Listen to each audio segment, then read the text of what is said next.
I'm Dr. Amy Brodsky, board-certified dermatologist and medical advisor to New Image Medical.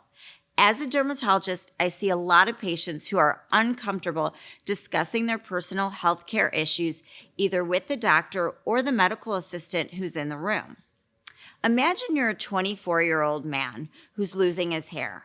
You want to get help, but that means you have to make an appointment, you have to describe your condition to the receptionist over the phone.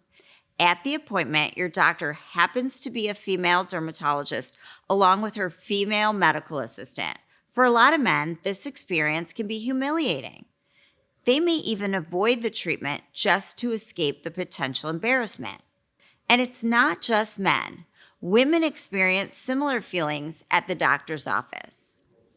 The fact is, we're all human, and it's embarrassing talking about your personal health issues. That's where New Image Medical can help.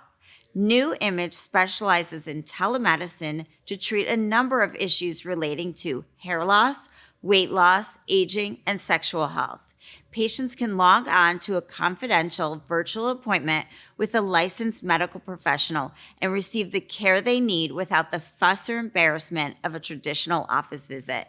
You can receive a diagnosis and prescription at your own convenience. New Image Medical removes barriers and gives the control back to you, the patient. It's care without boundaries.